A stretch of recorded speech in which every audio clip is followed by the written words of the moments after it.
طرح آپ کے ساتھ ایسا ہوا کہ ایک سیریز یا 2 سیریز کے بعد آپ کو ہٹا دیا گیا ہیڈ کوچ کی پوسٹ سے؟ شاہین شاہ افریدی کے ساتھ بھی ایسے ہی ہوا، اور صرف نیوزی لینڈ میں انہوں نے 5 T20 میچز میں کیپٹنسی کی، جس میں سے 4 ہارے اور 1 جیتے، لیکن ان کو ہٹا دیا گیا اور بابر اعظم ایک بار پھر بطور کپتان واپس آ گئے اور نیوزی لینڈ کے خلاف سیریز میں فرائض انجام دے رہے ہیں۔ تو یہ کیسا سمجھتے ہیں اس ڈیسیشن کو؟ یہ بہت کم نہیں تھا ایک دورانیہ شاہین کے لیے اپنی قائدانہ صلاحیتیں ثابت کرنے کے لیے؟ جی میں تو نہیں سمجھ سکا، کیونکہ میرے نزدیک ایک بہت سی اسٹرانگ ریزنز تھی جو میڈیا نے بھی ہائی لائٹ کی، جن کو فینز نے بھی ناپسند کیا، اور پاکستان کرکٹ بورڈ نے بھی شاید اسی بیسس کے اوپر اس کا فیصلہ لیا کہ بابر 3-3.5 سال میں ڈیولپمنٹ آف دا ٹیم کے اوپر شاید ایز اے کیپٹن اچھا پرفارم نہیں کر پائے، پلیئر کی رائٹ ڈیولپمنٹ نہیں ہو سکی، بینچ اسٹرینتھ ریڈی نہیں تھی، کیونکہ جیسے ہی نسیم شاہ آؤٹ ہوئے، اور اس کی وجہ بھی ہمیں نظر آ رہی تھی کہ بہت سی ویک سیریز کے اندر بھی وہی تمام مین پلیئر کھیلتے گئے، اینڈ اپ یہ ہوا کہ ہماری ڈیولپمنٹ آف دا ٹیم، ہماری بینچ اسٹرینتھ جو ہے وہ نہیں ہو سکی تھی۔ اس کے بعد جب ہمارے وہ پلیئر جب وہ فٹیگ زون میں چلے گئے because of too much cricket they played, تو انہوں نے سب سے پہلا جو مسئلہ یا جو وجہ مجھے بتائی گئی یا مجھے پتہ لگی یا آپ سب کے تھرو ہم سب کو پتہ لگا کہ ڈیولپمنٹ آف دا ٹیم جو ہے وہ بابر کی کپتانی میں نہیں ہو سکی۔ نمبر 2، ایک اور وجہ جو ہمیں بتائی گئی یا ہمیں سمجھ آئی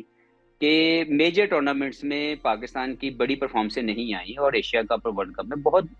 بہت ہی بلو ایوریج ہماری پرفارمنس تھی۔ اس کی بیسس پہ 3-3.5 سال بہت اچھا اور لمبا ٹینیور ہوتا ہے، جہاں پہ آپ اپنی کامیابیاں، اپنی ہوم سیریز، اپنی اوے سیریز کی رائٹ پلاننگ کر کے ایک بہتر ریزلٹس لا سکتے ہیں۔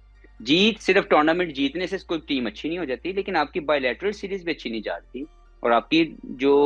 بہت سی خبریں آ رہی تھیں جس میں ایک مینجمنٹ کمپنی کے حوالے سے بھی بہت سی چیزیں تھیں جو ہمیں پتہ لگی اور آپ سب نے بھی اس کو ہائی لائٹ کیا، تو دیور اسٹرانگ ریزنس کہ بابر کو ہٹایا گیا جو مجھے بتایا گیا۔ اب اگر اس کا ہٹانے کا فیصلہ کر لیا ایکسکیوز می، اور اس کی جگہ کوئی بھی کپتان پاکستان کرکٹ بورڈ نے بنایا، تو وہ 2 ماہ میں اس نے کیا غلط کیا اور اس نے کیا صحیح کیا کہ یہ دوبارہ واپس آ جائے؟ تو مجھے لگتا ہے کہ اس طرح کے فیصلوں سے ایک یہ پاپولر ڈیسیژن ضرور لیا گیا، لیکن اس سے نقصان ہو سکتا ہے، فائدہ ہوتے ہوئے مجھے نظر نہیں آ رہا۔ اس کی وجہ صرف یہ ہے کہ ود ان دا ٹیم آپ نے کچھ گروپس بنا دیے ہیں اس فیصلے سے، ود ان دا ٹیم کچھ ایشوز کریٹ کرنے کی آپ نے خود جو سیڈ ہیں اس میں ڈال دی ہیں، تو انفارچونیٹ ہے۔ لیکن میں پھر یہ سمجھتا ہوں کہ اگر بابر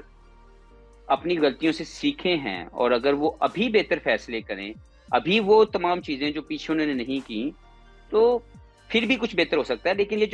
یہ والی سیریز کی سلیکشن ہے، اس کے اندر آپ کو تھوڑا اندازہ ہو جائے گا کہ یہ پھر سے وہی سارا پروسیس دوبارہ سے شروع ہو گیا، کہ ایک کمزور ٹیم جو نیوزی لینڈ کی یہاں پہ آئی، ایک وہ ٹیم جن کے 12 یا 13 مین پلیئر اویلیبل نہیں ہیں، اس کے لیے ہم نے ہر وہ پلیئر اس میں سلیکٹ کر دیا جو شاید اپنے گھر میں بھی بیٹھا تھا تو اس کو بلا لیا کہ آؤ جی آگے پاکستان کے لیے۔ تو یہ مجھے لگتا ہے کہ ایک کمزور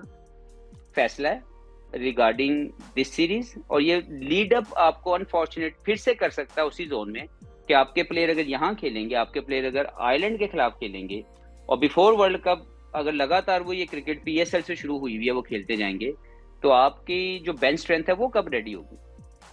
آپ کی ڈیولپمنٹ آف دا پلیئر یا جو انڈر ڈیولپ پلیئر ہیں جن کو مزید مواقع ملنے چاہیے انٹرنیشنل سٹیج پہ، ان کو کب موقع ملے گا؟ تو مجھے لگتا ہے کہ یہ ویری فرسٹ جو سیریز کی سلیکشن میں جو ابھی تک سامنے آئی ہے، یہ میرا خیال ہے کہ یہ بہتر پلاننگ نہیں ہے۔